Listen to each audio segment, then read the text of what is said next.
We move on now to the third presentation here at the Californian Camp, 1983. This is 11 o'clock on Monday morning.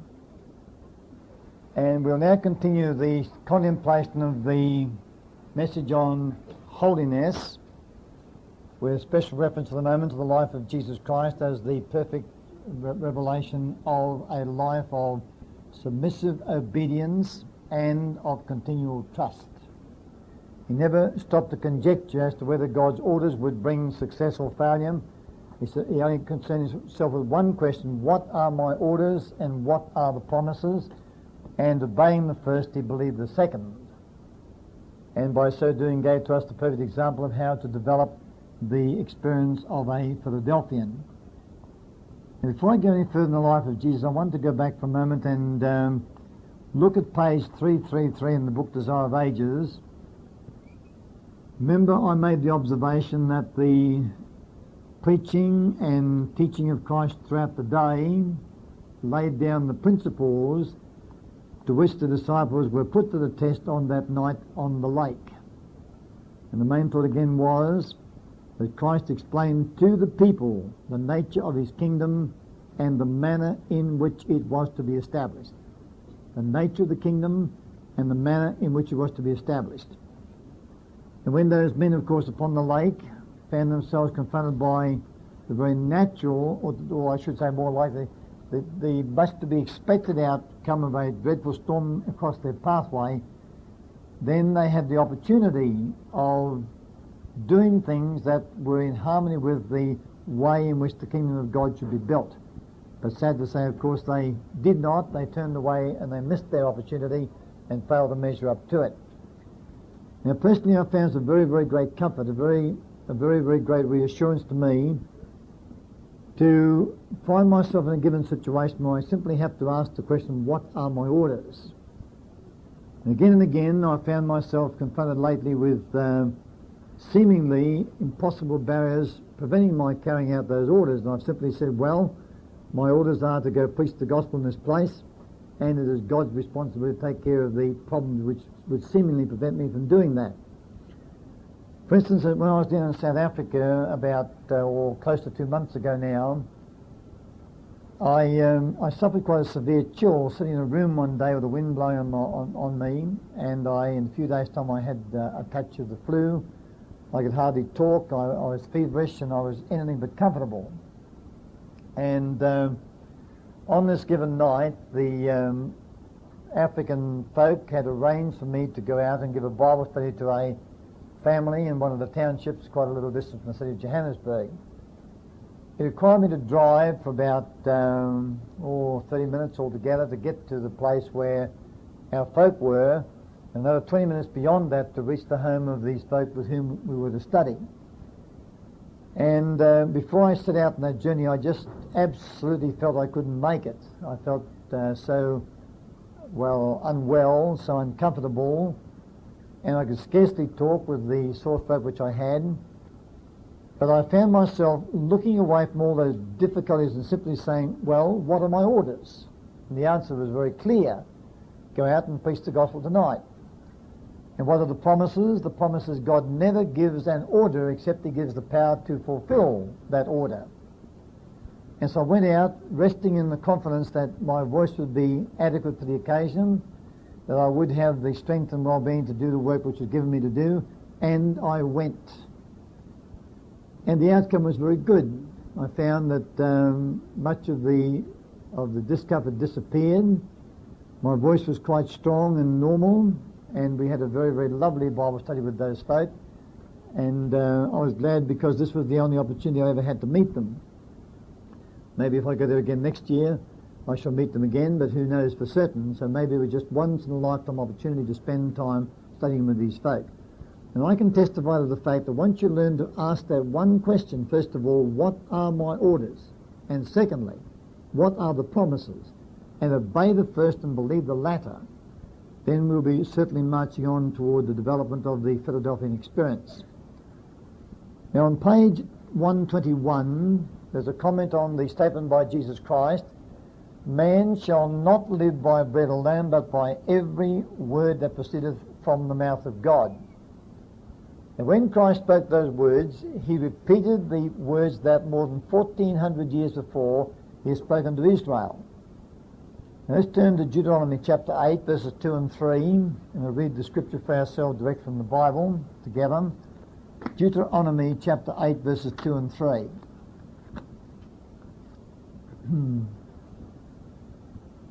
And Moses, of course, speaking by inspiration to the hosts of Israel, said, "And thou shalt remember all the way which the Lord thy God led thee these 40 years in the wilderness, to humble thee and to prove thee, to know what was in thine heart, whether thou wouldst keep his commandments or no."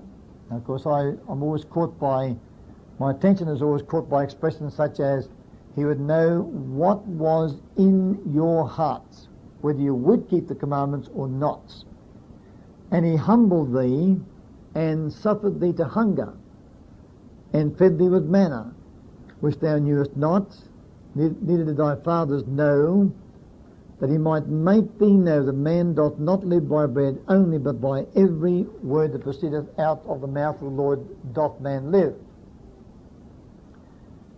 Now let's come back and note the points in this verse, verse 3. It says, God humbled them, and he suffered them to hunger. In other words, they suffered hunger. Now is hunger a suffering? It certainly is. I suppose that all of us well-fed looking people here, myself included, have never really experienced hunger. Not only is hunger a very, very serious discomfort, but worse than that, it is a threat to our lives. I mean real hunger after, shall we say, a week or 10 days of fasting when there's no food available. People become extremely desperate in their desire for food and their quest for food. And it is a suffering, and a very acute suffering. Now God suffered them to hunger. For what reason? That he might make thee know. In short, he might teach you, educate you, train you to understand that man does not live by bread only, but by every word that proceedeth out of the mouth of the Lord doth man live. And before this, in the last study period, we restated this verse in different words. Let's see if we remember the difference where we stated it in.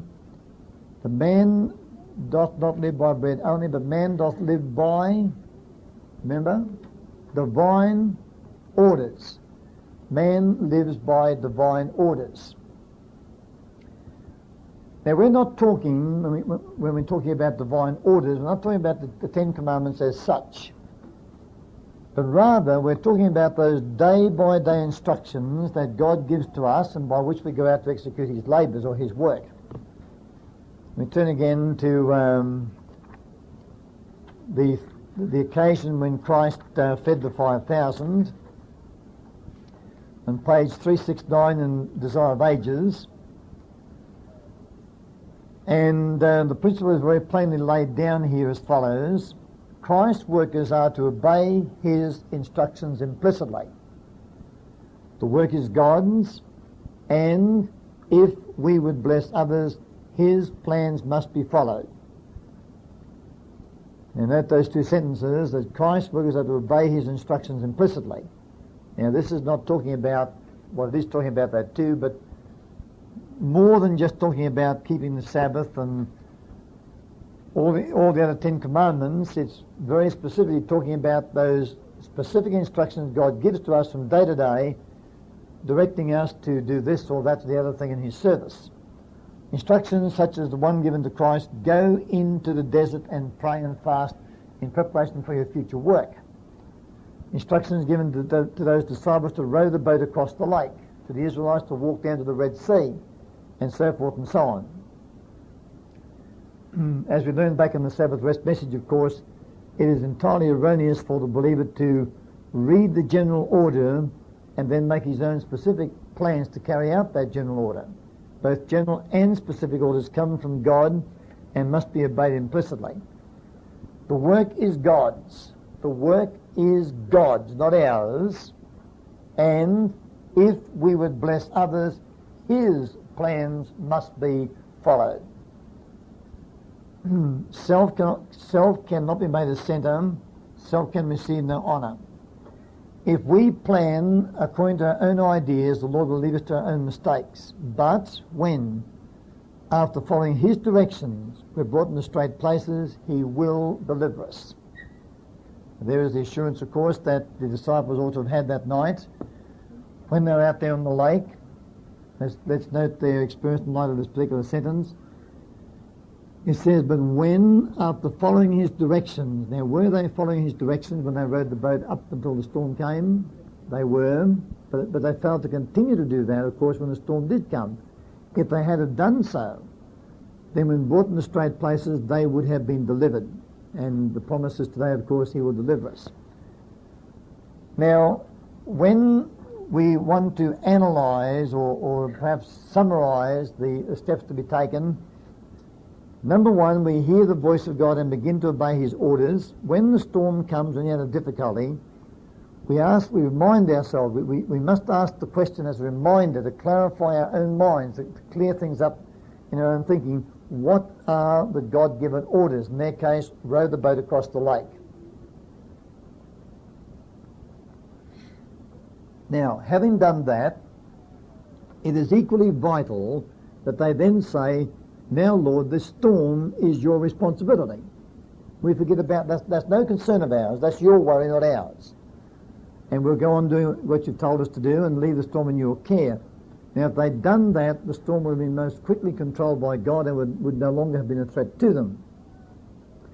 I remember before I understood the Sabbath rest principles that I unconsciously carried out that procedure. I think I've told the story before, and I'll tell it again to illustrate the point. But subsequent to my departure from the Seventh-day Adventist Church, I had a very, very serious stomach disorder, which I think was bordering on a message for somebody? Yeah. I'm just thinking about this message machine. And for a number of years I tried all kinds of natural remedies, and they did hold the thing in check for quite some time. But eventually I could no longer control it. It was going from bad to worse. And that was somewhere about 1967 or 8, I suppose, by this time. And I decided I was going to try one more thing, and that was take 2 weeks off work and fast completely during that 2 weeks' time to give my stomach a chance to heal. But so much work came pressing in that the 2 weeks vacation never eventuated. The 2 weeks treatment. And with a very, very bad stomach situation, I was facing the trip to America that particular year, and I knew without being told I just could not come over here and do my work with that kind of disease or ailment which I had. Well, in those days, of course, God tended to be our last resort, and I then went before Him and gave Him the problem, and then understood that it was now His concern, not mine. So I came across to California and came to my first meeting at the camp meeting that year in Paradise, California. Gave the first study, and at the end of the first study, all the old symptoms began to reappear. My stomach was tied up in a knot. I could feel the pains beginning to form. And with great positiveness, I went to my bedside, knelt down and said, now, Lord, I said, I've given you this problem, it's yours. And now there seems to be a recurring of the old symptoms. I said, now, that's your worry, that's your responsibility. I'm going to bed to have a good sleep, which I did. And that was the end of the matter. And we shall find that when we learn to ask the question, what are my orders, number one, number two, proceed to carry them out, and number three, specifically say, Lord, this problem is your responsibility. It's not mine. That's your worry. My only worry is to row the boat across the lake. Yours to take care of the storm. Now, when we learn to do that, then we're going to find that the Lord will work very wonderfully for us, and the difficulties that we confront will disappear, and success shall be our experience. As I read to you from Christ of Obvious Lessons, page 363, that God's people are not even to think of failure, not even to think of it. It has no place in the vocabulary of the Christian. Reminds me of the drummer boy that Yes, not one should even think of failure. Page 363 in the book Christ Object Lessons. And there's a drummer boy once who was was captured by the opposing forces, and they said to him, now look, we want you to beat the advance. So he beat out the advance in his drum, and then they said, beat the retreat. He said, I never learnt that, he said. Never learnt that. I can't beat the retreat. And likewise, the Christian should never so much as even once think about retreat or about failure. It has no part in his vocabulary. In fact, he should expunge the word failure from his dictionary, excepting, of course, when he's describing Satan's work, which must end up in being a very miserable failure. So then, God suffered the Israelites to hunger. Not a very, it was not a painless way of educating people, because it's anything but that. But he let them hunger that they might learn that far more important than daily bread was to live by every word which proceeds out of the mouth of God. Page 121 in the book Desire of Ages now. In the wilderness, when all means of sustenance failed, God sent his people manna from heaven, and a sufficient and constant supply was given. This provision was to teach them that while they trusted in God and walked in his ways, he would not forsake them. The Saviour now practiced the lesson he had taught to Israel. By the word of God, succor had been given to the Hebrew host, and by the same word it would be given to Jesus. The question was put to me between the study periods as to how come that Christ did not take a provision of food with him to the desert? How come? Well, I don't know for certain, of course, the exact situation of Christ in which Christ received those orders, but I imagine that, well, we know, I should better say, he was right there at the Jordan River. He was baptized. The voice of God spoke, "This is my beloved Son." And the record says that the Spirit then led him or drove him into the wilderness. Now, the place where John was baptized was a very, very desolate and barren place. It was not a very beautiful and luxurious and place with lots of food and fruit and vegetables and so forth growing. And therefore, when Christ set out from that particular spot, he set out from a place where food was not available anyway. And he had no idea how long he was going for, and the Spirit of God did not impress him to take food, so he went away from that place without food in his hand, as the record plainly shows, to face those 40 days of fasting in the desert. In any case, let's not forget the fact, of course, that the statement says he went to the desert to fast and pray. Now, if you go away to fast somewhere, do you take food with you? That's rather self-defeating, isn't it? Unless you're fearful you can't make it and you want it there as a backstop. In any case, Christ went to fast, and that was a very serious matter for him. When he went to fast, he fasted. So there's no point in his taking food anyway, even if it was available, which I doubt very much. I read again, and I love this sentence very much. He awaited God's time to bring relief, right? He awaited God's time to bring relief. Now, when does God's time eventuate in relationship to what we think is the right time? Much later, as a rule, doesn't it? When we think we've come to the end of the rope and can do no more, then God takes us far beyond that point to where we think we can't possibly hold it anymore, and we feel we've reached the breaking point in the whole drama. So Christ awaited God's time to bring relief. He would not obtain food, he was in the wilderness in obedience to God. That's why he was there. He was there because he obeyed his orders, and he would not obtain food by following the suggestions of Satan. In the presence of the witnessing universe, he testified that it is a less calamity to suffer whatever might befall than to depart in any manner from the will of God. Now let's take this matter now a little further, because we've had a little difficulty with some people who have been rather, shall I say, troubled by the question of manifesting their own compassion and love for the needy and the sick and the perishing all about us. And some folk have quoted me numerous statements where we're instructed to go out and to heal the sick and to clothe the naked and to feed the poor and so forth. You're quite well aware of those statements, I'm sure. Now, What we have to remember is this: we are not in this world to display our own righteousness, even though that righteousness has been given to us by God. We're not here for that purpose. We're not here to live out the impulses of our better nature. Let's turn to Desire of Ages 668, for instance. And we'll read a statement here which says one thing but does not say it round the other way. Page 668 in the book Desire of Ages. That's the wrong book.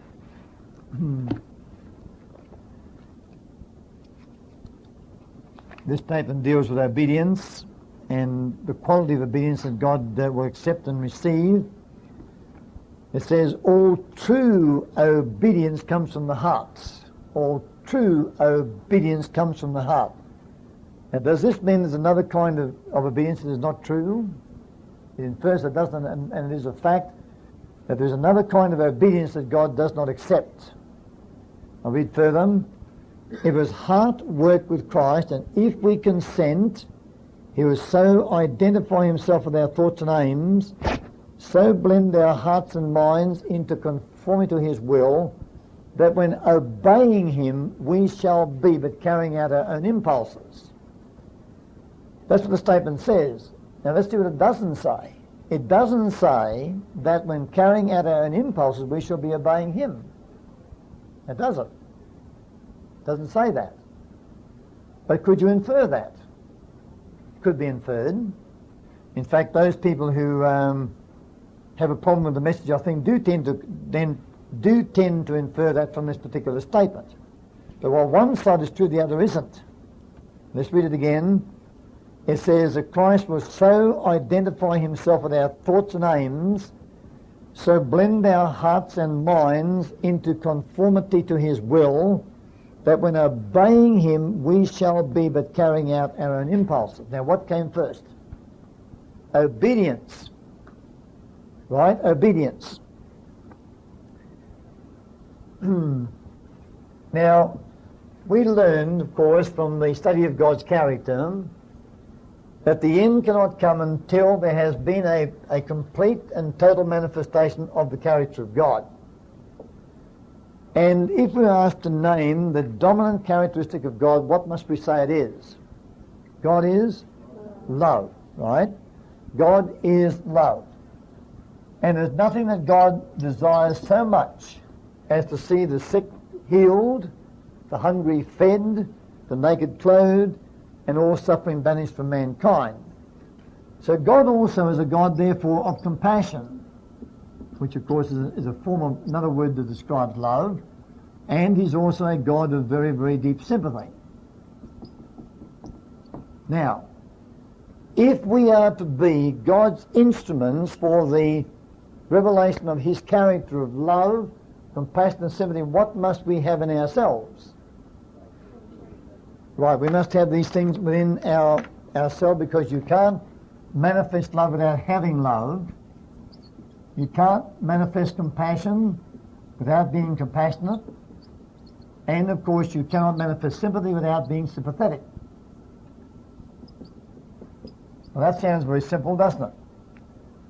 But what we have to guard against is the possibility, which will be offered to us by Satan and his temptations, of manifesting ourselves, or what we are in ourselves, instead of being God's instruments to manifest his love, compassion and sympathy. Well, you may say, what's the difference? Well, let me explain what the difference is by turning to an experience of Christ again to show how he turned away from any manifestation of his own righteousness to manifest only the righteousness of God. Page 486 in the book Desire of Ages describes the last journey made by Christ from Galilee down to Judea.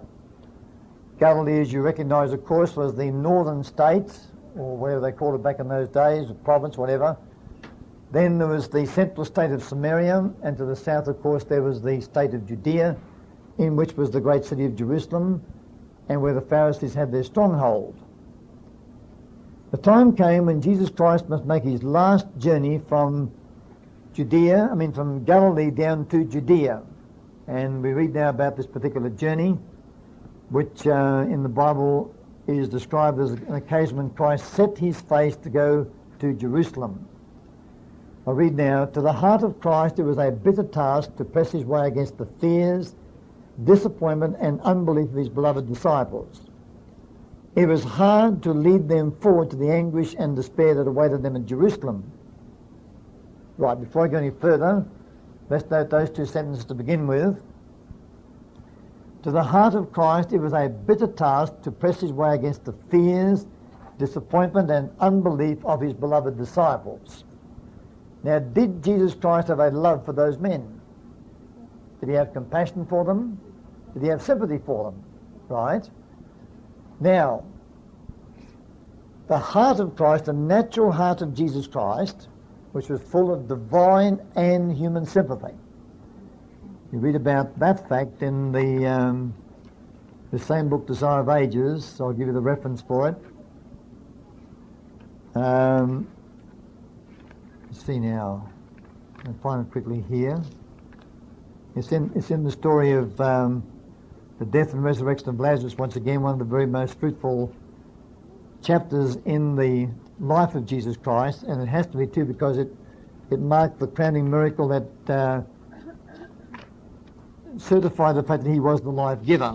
And it says about, on page 529, the very bottom of the page, with human and divine pity. With human pity and divine pity, Jesus looked into her sorrowful, care-worn face. And that was the face of Martha, the sister of the dead Lazarus, as he was at that point of time. So there is divine pity and there is human pity. Of course, divine pity is the author of human pity naturally. Right. Now, the point we're making is this, then, that all love, compassion and sympathy has its source in the heart of God. Therefore, it is supposed that any manifestation of love, sympathy or compassion, must be righteousness. It must be a manifestation of God's character. It must therefore be righteousness and it must be good. But we'll now learn, of course, that this is not necessarily so. Because when the human and divine sympathy of Jesus Christ was moved in a direction to protect those disciples from the pain and suffering they would find in Jerusalem, if Christ had let his human and divine sympathy be the only deciding factor in his decision, then would he have gone down to Jerusalem? Would he? No, he wouldn't. Right? So let's now write up here, at this point of time, what were divine orders, or the divine order to Jesus Christ? What was the divine order? Go to Jerusalem. Right? Go to the crucifixion. Go and die. So I just put here, go and die down in Jerusalem. That was the divine order. Okay. But now over here we have Christ's sympathy and pity for his well-known disciples, and that pity and sympathy from them, if that had been the deciding factor, we would have said, stay here where you are and do not go to Jerusalem. So then if Jesus Christ had manifested his own righteousness, lived out his own feelings of love, compassion and sympathy, he would never have done the orders of God, and the plan of salvation would have been broken. Let's read a little further to find this point verified so far as the perishing world around about him was concerned as well, because there was another factor, and that was the needy millions who were dying at that time for the want of his grace. So I read further. And Satan was at hand to press his temptations upon the Son of Man.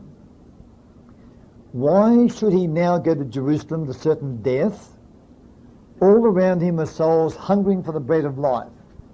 On every hand were suffering ones waiting for his word of healing.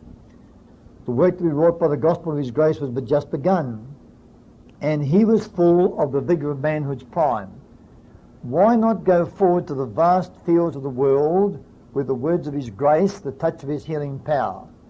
Why not take to himself the joy of giving light and gladness to those darkened and sorrowing millions?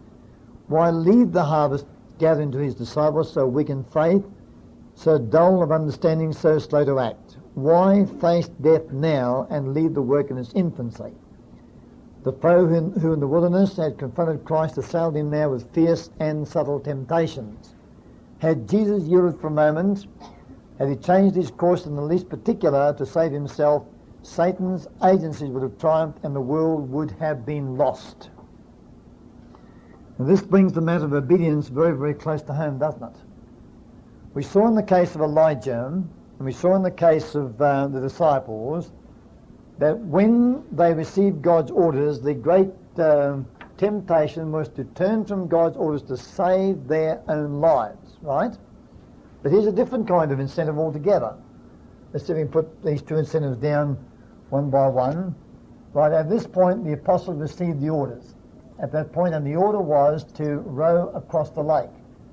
At this point, there was a threat to them. In other words, a threat to their very lives. And in order to save themselves, they turned from rowing the boat to trying to bring that boat safely through the storm back to the shore again. Now, of course, it's very easily seen. We have no problem recognising the fact that they did the wrong thing. That's very easily seen. But over here now is another situation in the life of Jesus Christ where he receives the order from God at this point, and the order was to go down to Jerusalem and die for perishing humanity. And over here, there was not the threat to the life of Jesus Christ, but there was the threat to other lives. In other words, how shall I just express this? There was the appeal of the lost souls who were appealing to him to come and save them. Now, is it so easy in everyday practice to recognise that this second temptation is in fact a temptation? It isn't, is it? And it emphasises the point that we don't ask the question, is there work there to be done? We don't ask the question, does my heart draw me to save these perishing people? We don't ask that question. What are the only two questions we ask? What are God's commands and what are the promises?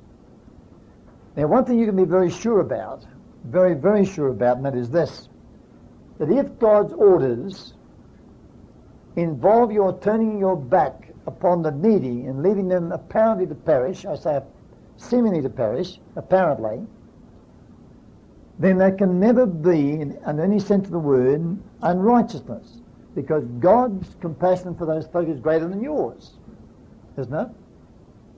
And God will do the very best for them that can possibly be done. Well, let's, for instance, go to the story of Lazarus and his resurrection again. Come, one of my favourite stories in the experience of Jesus Christ. Now, when the announcement came to Jesus Christ that Lazarus was sick, the disciples, of course, thought that he should do only one thing. In other words, they thought that should be a call to him to go down to Bethany and touch the sick man with his healing power and restore him to health and strength again. That's the only course that those men could envisage, the one and only. Now, in other words, regardless of what God's orders might be, they were motivated only by their heart of love and compassion. Isn't that right? And that heart of love and compassion, because Lazarus was facing the loss of life, and therefore was a lost soul as far as physical life was concerned, that love and compassion said to them, Christ must go to Bethany now, didn't it? Right? Now, did Christ have orders to go to Bethany now? No, he didn't. What orders did he have? To stay away from Bethany now. So there was a conflict between, or a seeming conflict between God's orders and the call of love and compassion. Which did Christ obey?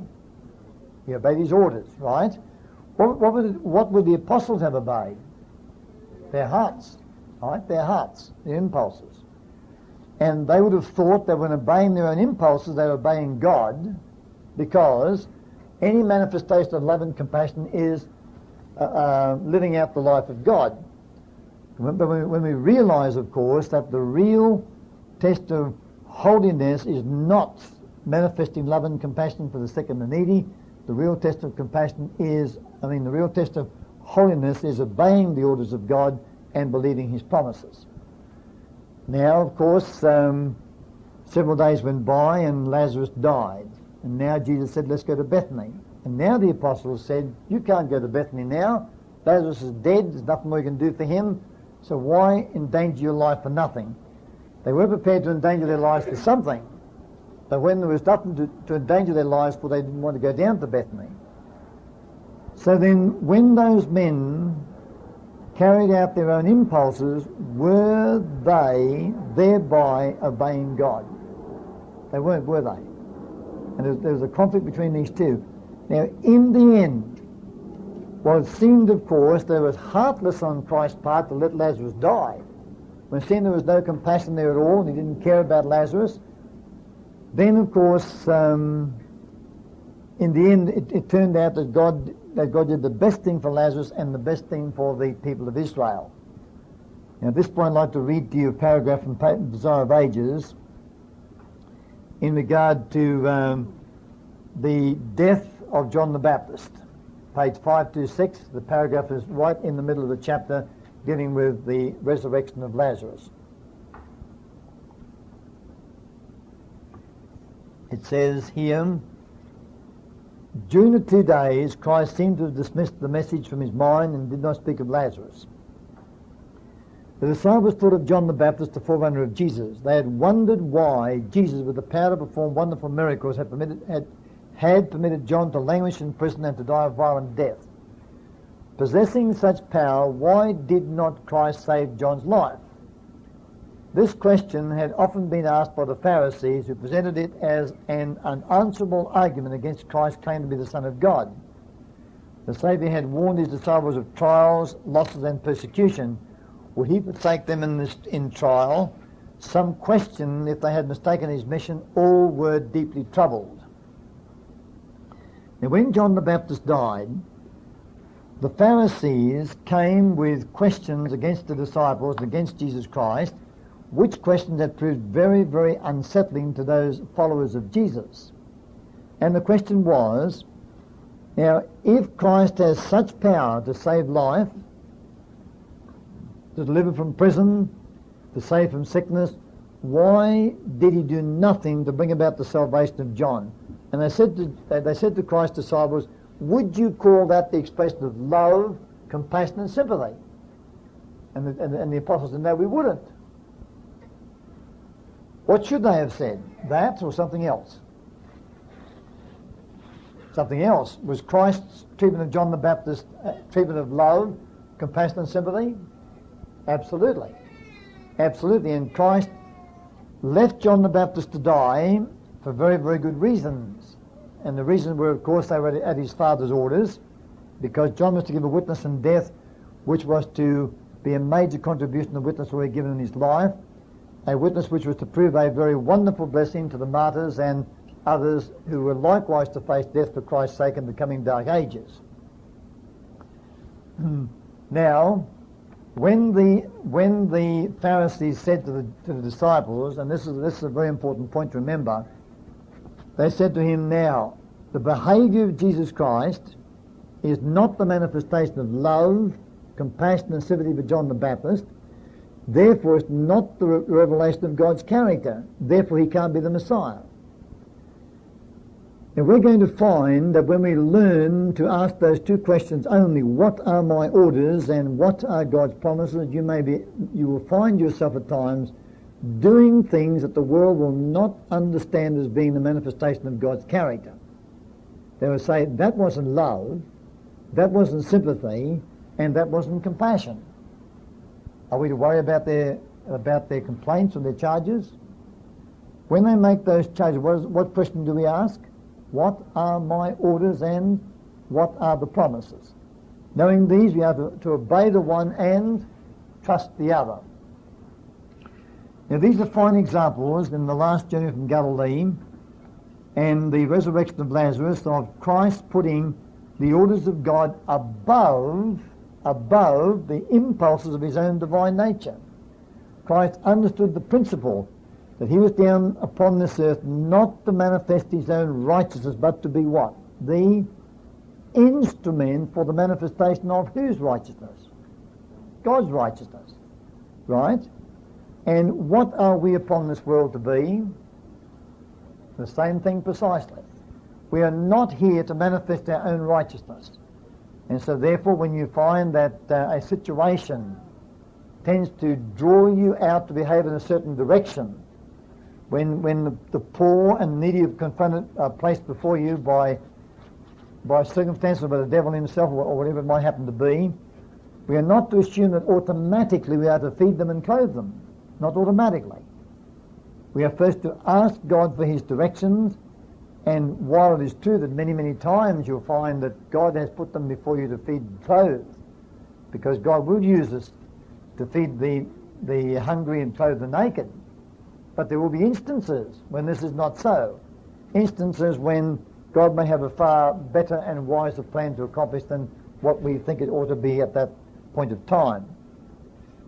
Now, we should be saved from the second temptation as Christ was if we steadfastly, of course, ask the question, what are my orders, and obey them regardless of what our nature might say we ought to do. We can't be governed by our impulses, no matter how good those impulses may be. Because if Jesus Christ had been governed by his impulses when he was down upon this earth, instead of listening to the voice of God saying, do this and do that, then most certainly, of course, the plan of salvation would have been broken.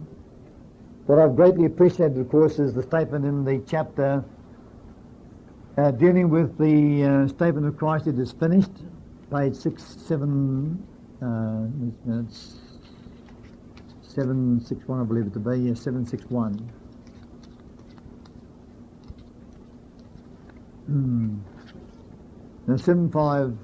No, 761 is correct.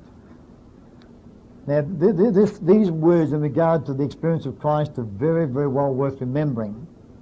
It talks about that moment when Christ said, it is finished. Could one sin have been found in Christ had he in one particular yielded to Satan to escape the terrible torture? The enemy of God and man would have triumphed. Christ bowed his head and died, but he held fast his faith and his submission to God. Now, what's another word for submission? Obedience.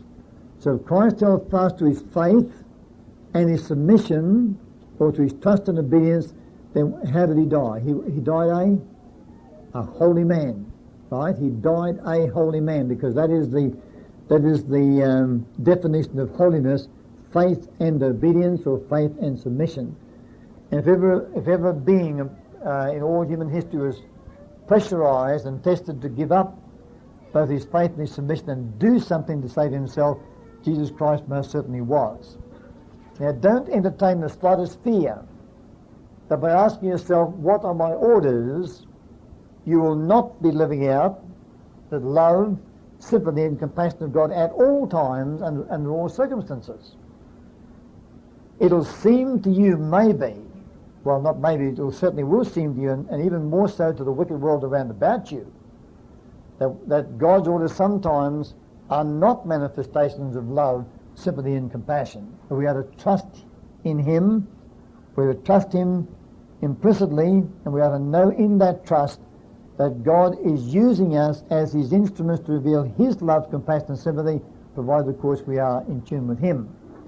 And we're not to fear for one moment that by obeying his orders we will not live out those wonderful attributes of righteousness in our lives, not for one moment. For instance, when Jesus Christ went to the cross, instead of staying back to take care of those suffering millions, he most certainly manifested his love, sympathy and compassion in the highest and best way it could have been done under those circumstances. Now, two of those multitudes got the opportunity during the times of Pentecost, when Christ left behind the mighty power of the Holy Spirit. And this, I think, is one of the most vital lessons we have to learn, one which is going to take a lot of learning, but when it is learned, God will at last have a Philadelphian church. Time has gone, so we'll stop at that point, and we'll see you again at 3 o'clock this afternoon.